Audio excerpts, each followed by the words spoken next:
Kalau saya jadi Ganjar Pranowo, saya akan menghentikan atau minimal memberikan peringatan juga kepada relawan-relawan Ganjar. Udah stop sampai sekarang. Stop. Tidak ada lagi deklarasi-deklarasian. Stop sampai di sini.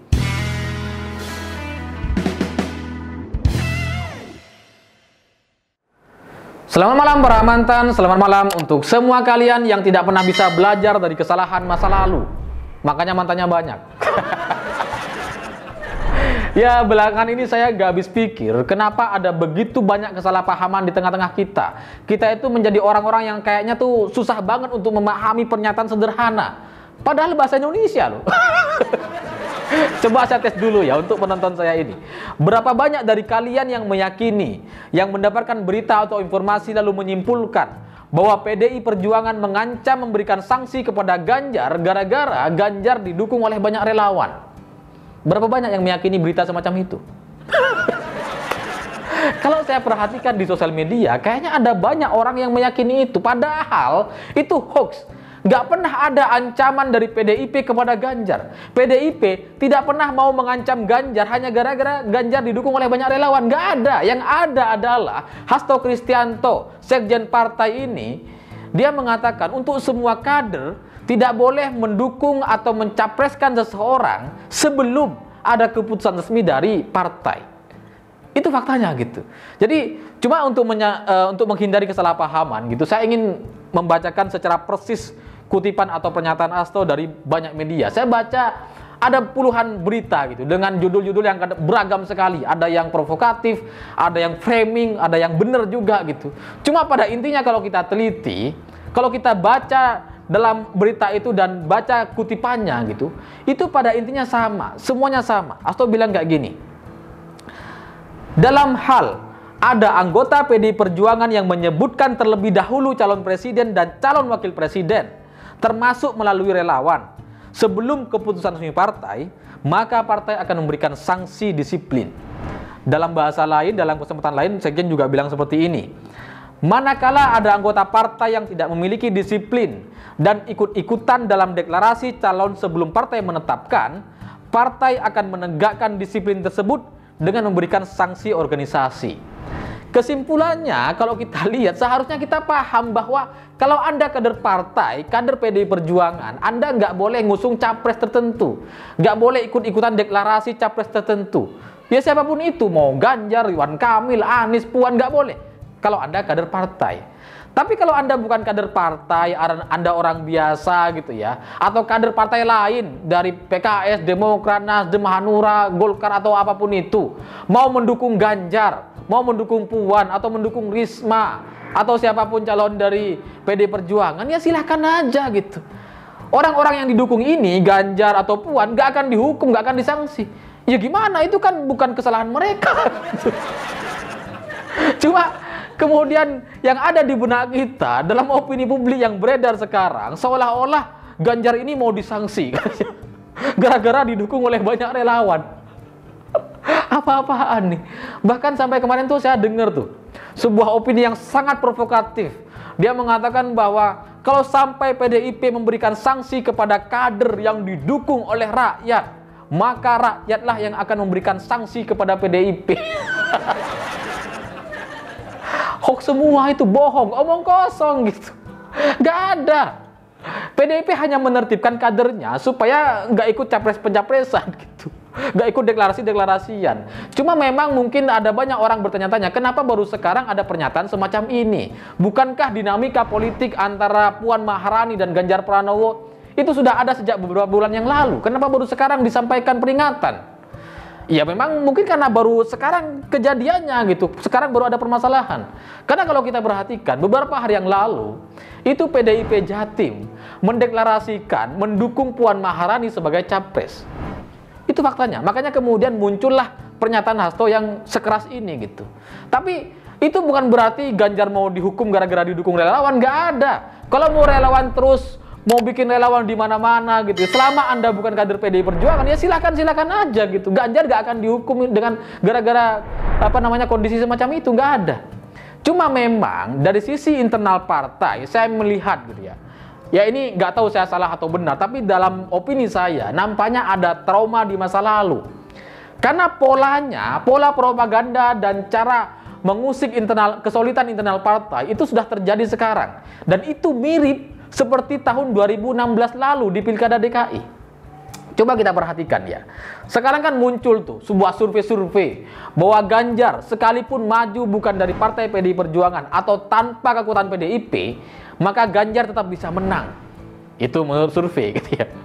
Lalu kemudian sekarang muncul relawan-relawan pendukung Ganjar. Padahal Pilpres masih tahun 2024. Kampanyenya masih tahun 2023. Ini 2021 masih. Tapi udah banyak relawan yang mendukung. Ini apa gitu? Nah, coba bandingkan di tahun 2016 lalu. Itu mirip-mirip gitu dengan kasus Ahok. Relawan Ahok, teman Ahok, itu sudah euforia dalam setahun tuh. Ngumpulin KTP dalam untuk mendapatkan KTP 1 juta. Lalu kemudian untuk mendukung Ahok dari jalur independen. Udah euforia duluan. Lalu Ahok juga mengatakan dia akan maju dari jalur independen dan menolak partai politik. Lalu muncullah survei bahwa bahwa masyarakat tidak peduli Ahok ini maju dari partai atau dari independen. Lalu kemudian muncullah angka-angka itu bahwa Ahok ini bisa menang dan bla bla bla. Padahal calonnya belum ada waktu itu. Anies belum ada, belum dipecat waktu itu. Masih jadi menteri itu. Nah sama tuh kayak sekarang gitu. Ini calonnya belum ada. Kita masih lama sekali untuk mau kampanye, masih tahun 2023. Tapi relawan sudah euforia seperti sekarang gitu. Nah, yang terjadi di Jakarta itu kan terjadi konflik internal. Ketika Ahok yang seperti kita tahu pada akhirnya maju lewat PDI Perjuangan, tapi kan masalah sudah terlanjur terjadi. Di kalangan internal PDIP sudah terjadi penolakan terhadap Ahok.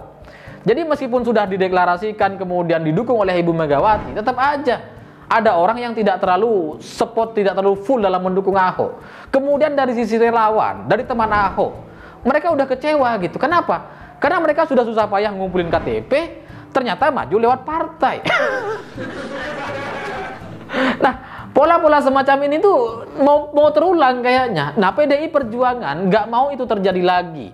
Kita sudah melihat bagaimana hancurnya Jakarta hanya gara-gara kesalahan teknis semacam ini gitu. Hanya gara-gara tidak tepat timingnya. Hanya gara-gara kita kecapean, sudah kehabisan energi dalam melakukan koordinasi dan internal partai. Ya udah nggak ada gitu. Kayak Nasdem, Golkar, Hanura udah kecewa karena pada akhirnya PDIP juga maju. Pada akhirnya Ahok menerima PDIP. Harusnya kan cuma dikuasai oleh mereka gitu. Nah PDI Perjuangan juga udah kecewa tuh internalnya. Ya wong Ahok dulunya nggak mau maju di PDIP, kok sekarang malah diusung oleh PDIP gitu.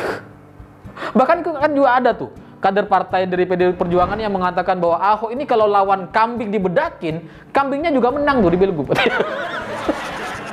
Ada kayak gitu. Jadi konflik internal partai, strategi memecah belah ini itu polanya sama. Saya itu melihatnya sebagai saksi sejarah dari Pilkada 2017 yang ada di Jakarta waktu itu, saya melihat pola yang sama. Karena PDI Perjuangan ini sangat solid sebenarnya, partai yang sangat solid gitu. Nah, cara memecah PDI Perjuangan, cara mengalahkan PDI Perjuangan, ya cuma dengan cara pecah belah seperti ini. Karena kalau mereka partai lain mau mengadu strategi, adu kampanye gitu, adu solid, gak bisa. Jadi itu sama seperti kita waktu sekolah dulu gitu ya. Kalau kita tidak bisa lebih baik dari orang-orang lain, dari teman-teman kita gitu secara nilai, maka kita ada strategi lain. Kita ganggulah teman-teman kita ini supaya tidak belajar. Supaya apa? Supaya nilai kita yang pas-pasan itu bisa jadi lebih baik dari mereka. Nah, strategi ini namanya sedang coba diulangi agar terjadi lagi di PDIP dan kemudian calon-calon dari PDIP gitu. Karena emang yang paling potensial cuma calon dari PDIP sekarang gitu. Nah, saya sebagai pribadi saya memahami dan memaklumi kenapa kemudian Bambang Pacul itu begitu keras terhadap Ganjar Pranowo. Karena nampaknya trauma di Pilkada DKI itu sangat kuat gitu.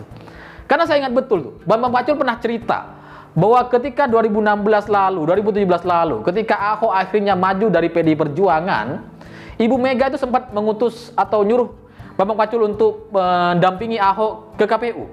Cuma kemudian Bambang Pacul minta maaf Bu, saya tidak mampu. Karena ini nanti menimbulkan banyak pertanyaan dari kader-kader katanya. Harus Ibu langsung yang mendampingi Ahok. Makanya waktu itu ketika Ahok mendaftar ke KPU, didampingi langsung oleh Ibu Megawati. Itu cerita di behind the scene-nya gitu ya. Nah, sekarang pertanyaannya, apakah kita akan memaksakan pola yang sama ini lalu kemudian memisahkan Ganjar dengan PDIP dengan Puan Maharani atau mengacaukan kesulitan partai ini dan kesulitan sesama relawan gitu. Kalau ini terjadi, kalau ini dibiarkan terus-menerus, tidak ada peringatan, tidak ada sanksi, disiplin yang jelas gitu. Nantinya pastinya akan sama seperti 2017 lalu gitu. Kita kocar-kacir, sibuk ngurusi, sudah euforia dari sekarang relawannya, udah kehabisan energi di tahun 2023, internalnya tidak solid, sementara lawannya solid sekali. Nah repot gitu, cara menangnya gimana? Makanya kemudian Bambang Pacul tuh bilang tuh, ya daripada sekarang ini kita ribut-ribut gitu ya, yang mending kita selesaikan sekarang aja, nggak usah ada deklarasi-deklarasian yang mengatasnamakan atau dari kader PDI Perjuangan. Tapi kalau dari relawan sendiri tetap mau jalan, dari orang-orang biasa yang bukan kader mau jalan, ya silakan aja gitu. Tapi dari sisi kader, dari internal partai sudah arahnya jelas seperti itu. Kalau saya jadi Ganjar Pranowo, saya akan menghentikan atau minimal memberikan peringatan juga kepada relawan-relawan Ganjar. Udah stop sampai sekarang. Stop. Tidak ada lagi deklarasi-deklarasian. Stop sampai di sini. Itu akan jauh lebih gentleman dan jauh lebih solid internal partai PDI Perjuangan dan siapapun capres yang akan diusung oleh PDIP nanti gitu. Karena daripada kita kalah lagi kayak Ahok dulu gitu. Gara-gara internal tidak solid, relawannya sudah euforia duluan gitu. Kelemahannya sudah ketahuan duluan gitu. Ya mending kita ngusung calon baru gitu yang benar-benar baru. Coba kita ingat-ingat deh. Jokowi itu di tahun 2012 dia masih maju sebagai calon gubernur loh.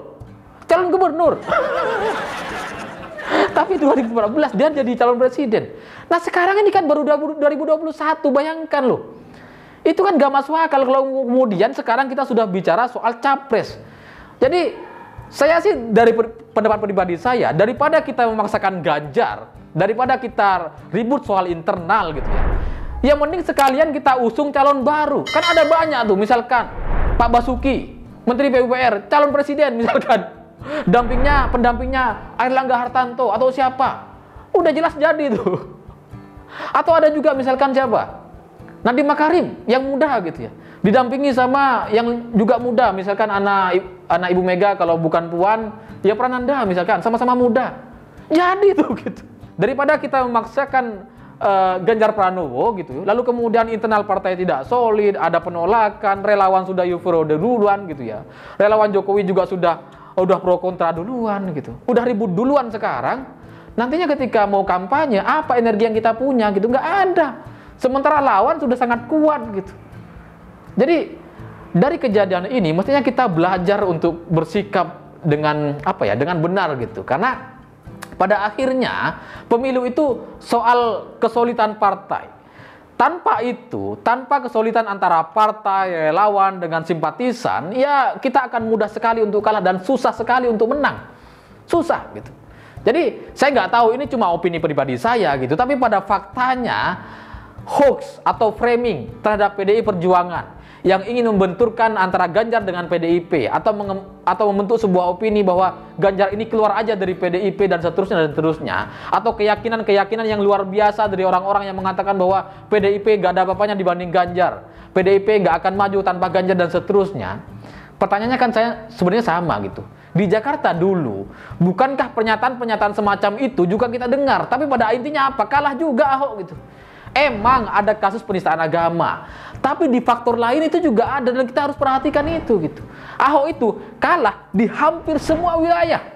Ya gara-gara ini gitu. Nggak solid, relawannya sudah kacar-kacir, udah euforia duluan, dan belakangan kita tahu ternyata sebagian relawan Ahok ternyata itu penyusup. Ternyata relawannya Anies gitu. Ketika pelantikan mereka datang semua tuh. Padahal ini kayaknya dulu relawan Ahok.